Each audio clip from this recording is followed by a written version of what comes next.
بسم الله الرحمن الرحيم. مشاهدينا السلام عليكم ورحمة الله وبركاته، وأهلا بكم في هذه الحلقة التي نتناول فيها إعلان وزارة الخارجية الأمريكية أنها ستمول نشر الإلحاد في البلاد الإسلامية خلال الفترة المقبلة، وستنشئ منظمات وأدوات لذلك، بل إنها ستحاسب الحكومات في البلاد الإسلامية على حصة الملاحدة أو الملحدين داخل الحكومات. طيب، فتعالوا نبدأ ونرى. هنا في التلفزيون التركي العربي منح مالية مشبوهة. هل تسعى أمريكا لنشر الإلحاد في العالم الإسلامي؟ ونشر تقرير. هنا موقع وزارة الخارجية الأمريكية الحكومي الرسمي. هنا بيقول لك احنا بكل صراحة هنمول الملاحدة. طيب، هنا الخارجية الأمريكية قالت إن احنا هنمول نشاط الإلحاد بين المسلمين في البلاد الإسلامية، لكن لو في مسلمين في دول أوروبية، في المهجر، في ألمانيا، في فرنسا كذا، لا، خليك في هذه المناطق. وسوف نستثني اليمن وليبيا وسوريا. قالوا أن هذه فيها حروب وكذا، وممكن هذه المنظمات الإلحادية طبعا الإلحاد ممكن تتعرض إلى القتل. فنحن أين سنمولها؟ سنمولها في البلاد التي فيها حكومات مستقرة: باكستان، إيران، السعودية، مصر، تركيا. لماذا؟ لأنه في هذه الحالة أمريكا تستطيع أن تحاسب الحكومة المحلية وتقول لهم أنتوا في عندكم واحد ملحد، أو عندكم منظمة بتنشر الإلحاد، وأنتم حصل عليها هجوم أو شيء، يعني في حد بيحكم البلد. طب أمريكا وضعت الصومال، وأنا لا أفهم لماذا وضعت الصومال رغم أن الصومال ليس فيها حكومة مستقرة يعني، لكن شمال الصومال مستقر. يعني أنت مثلا لو موجود في السودان أو في مصر أو في الجزائر أو تونس أو أي دولة أخرى، وأمريكا تريد اعتقالك، بتبعت لوزارة الداخلية أو المخابرات تعتقلوا فلان، فيجري اعتقالك ويرموك في السجن. خلاص، يعني أمريكا تعرف تحاسبك في الآخر، أو في كبير مسؤول عنك يعني.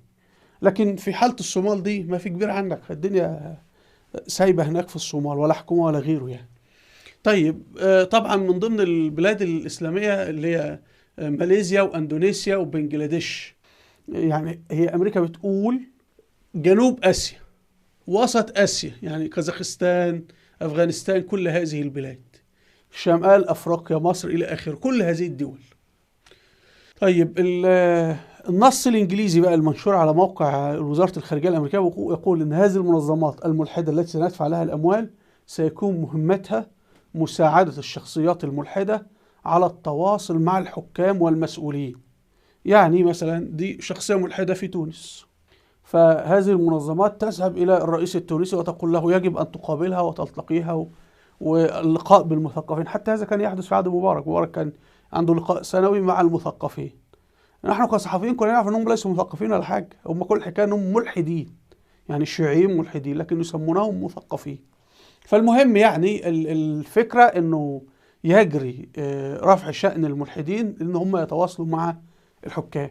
طب بالنسبة للمشايخ، أمريكا المفروض بتقول أنا أنظر للناس سواسية، أنا لا أفرق بين مسلم ومسيحي وملحد وإلى آخره يعني. المفروض إن أمريكا تقول أنا هعمل على إنه المسلمين والمسيحيين والملاحدة يقابلوا رئيس الدولة.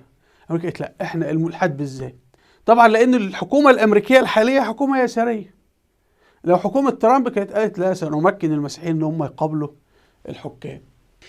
طبعا حضراتكم هذا يفسر لنا لماذا الرؤساء الحكام في العالم الإسلامي يأتون بأشخاص ملاحدة ويضعونهم في أماكن مهمة.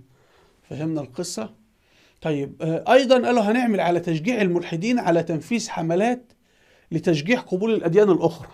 يعني احنا مثلا إبراهيم عيسى وغيره، وده واحد مثلا شيوعي ملحد في مصر، فتجدوا أنه يطلع في التلفزيون ويقول، ده من ضمن الحاجات اللي قالها: أيها المسلمون اعتنقوا المسيحية. طب أنت يا إبراهيم عيسى أنت أصلا ملحد وتؤمن بالمادة ولا تؤمن بالمسيحية، يعني هل أنت تؤمن أن الله ثلاثة؟ لا. تؤمن أن الإنجيل ده أصلا سليم؟ لا. تؤمن أن الكنيسة قاعدة تطلع عفاريت وتعمل حاجات، والكنيسة تقول لك أنا أشفي المرضى؟ يعني في كم هائل من الأمور اللي عند الكنيسة إبراهيم عيسى لا يؤمن بها أصلا. فتجد إبراهيم عيسى وآخرين يقولون والله اعتنقوا المسيحية. طب ما رأيكم أيها المسلمون السنة تحولوا إلى التشيع؟ طب التشيع ده يا عمي بيقولوا ان في مهدي في الارض بقاله 1200 سنه، ودي خرافه يعني لا يقبلها العقل ولا المنطق ولا العلم. وانت المفروض بتقول انا راجل بتاع العلم، أي حاجة تؤدي إلى إزالة الحوائط بين الأديان نسميها تقريب الأديان، توحيد الأديان، حوار الأديان، الانتقال بين الأديان، أي حاجة في أي حاجة. يعني هي المسألة في الآخر هو لا يريد أن يعتقد المسلم أن الإسلام صحيح، ولا يعتقد المسيح أن المسيحية صحيحة، لأنه المسيح الذي يعتقد أن المسيحية صحيحة لما تيجي تقول له إيه رأيك في الوطن يقول لك حرام، أصل في الإنجيل وفي التوراة كذا. وفي نفس الوقت هذا المسيحي ممكن يتحول إلى مسلم، لأنه هو في الآخر يعني كما هو متمسك بالإسلام ممكن يتمسك بالإسلام بعد ذلك يعني. طيب أيضا الأموال ستكون لهذه المنظمات لإدماج الجميع ومقدمتهم المسؤولين الحكوميين. يعني هنأتي بالمشايخ الحكوميين والمسؤولين الحكوميين مع مثلا الهندوس والبوذيين وكذا، ونجعلهم كلهم يلتقون مع بعض ونعمل عملية دمج وصهر.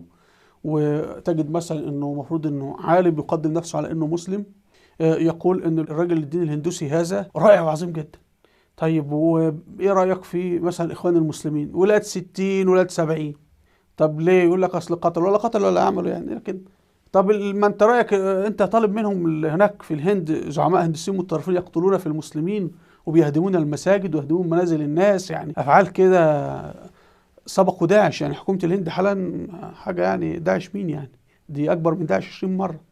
ولا كلمة. فالعبرة لا قتل ولا هدم ولا غيره، هي العبرة كلها هناك مخطط يريدون تمريره كما نشاء. طبعا هذا يفسر لنا يا جماعة كيف تسير الأمور.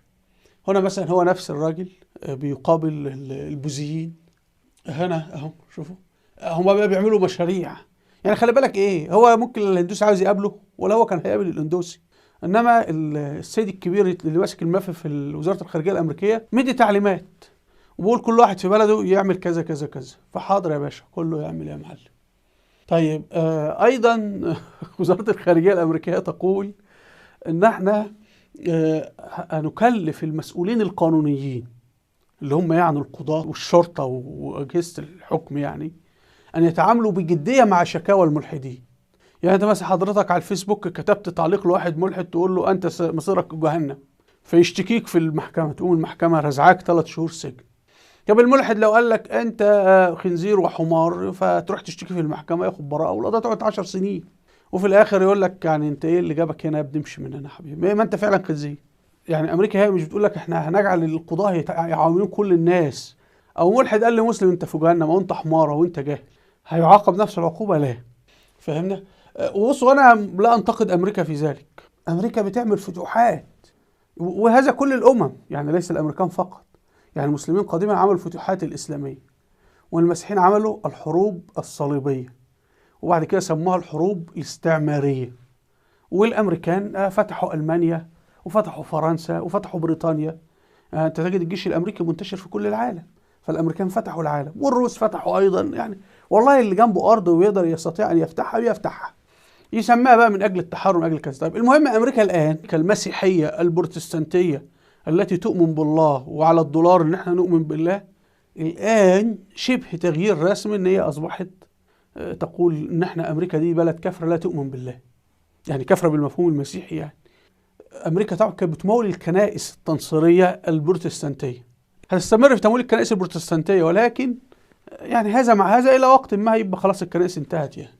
هنا ايضا قال لك انشاء شبكات تدافع عن الملحدين والانسانيين وغير الممارسين وغير المنتسبين للطوائف الدينيه، الناس الذين ليس لهم دين يعني. خلاص. فهنا مثلا هتجد فعلا دي مثلا المركز بتاع عزم بشاره، انظر المركز العربي للدراسات عمل ايه؟ دراسه اسمها ايه؟ العمل الانساني، الواقع والتحديات. يعني انتبهوا ان المساله هي خطه بتوضع وكل دوله وكل اشخاص بيجري تنفيذها. انا اعرف ناس، واعرف واحد كان اخوان مسلمين وبقى ملحد حاليا، هو في مكان يعمل ويتلقى آلاف الدولارات شهريا لا لشيء الا انه مهنته انه ملحد، يعني حتى والله لا يؤدي عملا. واعرف حالات كثيره جدا لناس لمجرد ان واحده خلعت الحجاب فاوجدوا لها عمل. اعرف مثلا يقول لك ايه، المؤسسه بتاعتنا عاوزين 5 مسيحيين وعاوزين 10 شيعة وعاوزين 4 يؤيدون الشذوذ الجنسي وعاوزين 5 شاركوا في الانقلاب وعاوزين 8 شاركوا في مذبحة رابعة وهكذا.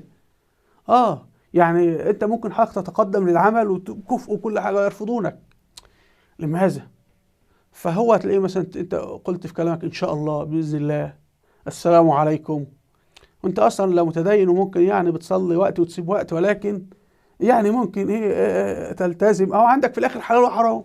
حتى لو انت بتعمل الحرام او ممكن ايه يعني في الاخر بتقول هو عامل حرام ربنا يتوب عليه.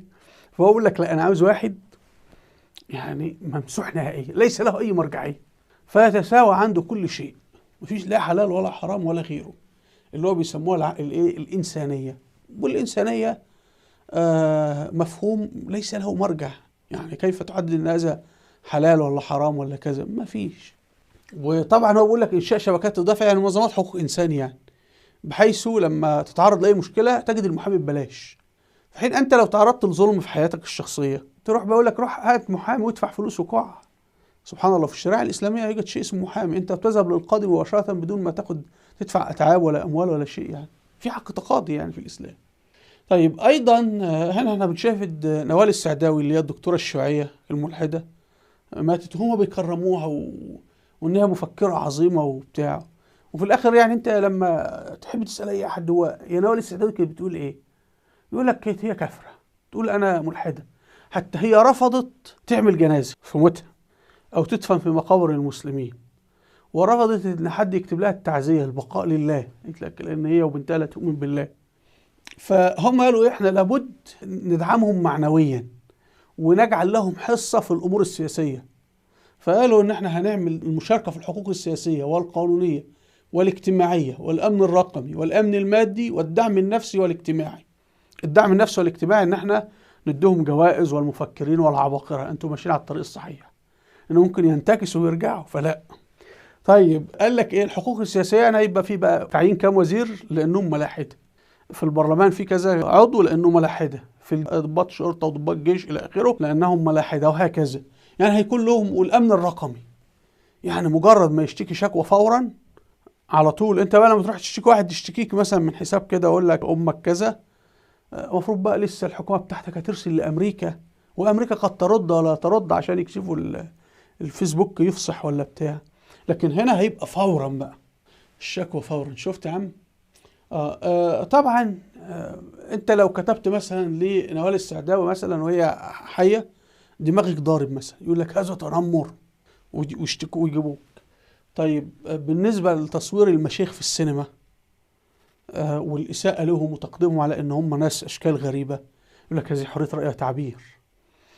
وطبعا الخارجيه الامريكيه بتتكلم على انتقاد العقائد، يعني الذي يقول الاسلام غلط، الذي يقول المسيحيه غلط، ده رائع ممتاز وعظيم جدا، او حتى العقيده الشيعيه غلط. فطبعا يا جماعه هنا احنا لابد نركز انه المساله دي ليست وليده اليوم. يعني انت عادل امام اللي هو اشهر ممثل في مصر هو شيوعي ملحد، كان في الحزب الشيوعي. وطبعا عادل امام مسرحياته اللي شاهدها منكم كلها سخريه من الله، يعني يسخر اسم الله، الله اسمه عبد البصير فيقول مسرحيه عبد النصير عبد الكذا، وسخريه من الاسلام وسخريه من الايات القرانيه الى اخره. يعني ستجد ان الشيوعيين هم الذين يسيطرون على الاعلام في الدول الاسلاميه وغير الاسلاميه. فهمنا؟ ودي قصة بقى طويلة، أنا كنت لي حلقة زمان اسمها العسكر والإلحاد، اكتب على اليوتيوب العسكر والإلحاد تجدها، ممكن أبصرها تاني بإذن الله إن شاء الله. طيب فأنت لديك تنظيم شيوعي فعلا في مصر يحكم الإعلام وكذا وموجود، ولكن لا يعلن عن نفسه أبدا. طيب احنا مثلا شاهدنا على التلفزيون في منذ عدة سنوات أنه المذيعة اسمها ريهام سعيد أتت بامرأة قالت إنها ملحدة على التلفزيون وتشاجرت مع الهواء وطردتها. طب هنا اتضح لنا مين اللي اصلا امر بهذا الكلام؟ الخارجيه الامريكيه. طيب والبنت المذيعه دي؟ لا، ده الضابط اللي مشغلها قال لها ريهام هات البنت دي استضيفيها، واتخانقوا مع بعض على الهواء. طبعا الخناقه جعلت الحلقه تنتشر والناس تكتب وترد، فالفكره انتشرت، يعني فكر البنت الملحده انتشر. يعني حتى هم ما استضافوا شيخا امامها او عالم امامها يرد، لا، انما هي طبعا الخناقه، لان لو انا وانت او اي اثنين يسيران في الشارع هل يلتفت احد لهم ولا ينتبه لهم احد؟ طب لو ضربوا خناقه وطلعوا سكاكين ومطاوي كل الناس هتقف تتفرج، والموضوع ينزل في الصحف والتلفزيون وعلى الفيسبوك واليوتيوب الى اخره. يعني فانظروا ممكن تجدوا برامج في التلفزيونات في الاخر هي بتنفذ رؤيه وضعت في واشنطن، والمذيع اللي هو حالاتي ولا حالاتها ولا بتاع نحن لا نعرف. يعني ممكن يقول لك الضابط اللي امر او رئيس البرنامج او مدير البرنامج. يعني في النهايه الاعلامي بيكون منقطع الصله بالراس الكبيره، هو ما يعرفش مين الراس الكبيره، هو معتقد يعني ان هي المساله مع بعضينا يعني. لكن في الاخر ممكن تجد الراس الكبيره دي في واشنطن ولا في لندن ولا في اي مكان اخر يعني. فنحن مجرد يعني ادوات منفذه وخلاص. ما احنا مش رافضين ان احنا نكون ادوات منفذين، بس احنا عاوزين نعرف هو احنا مين اللي بيخلينا ننفذ وما هي رؤيه التنفيذ.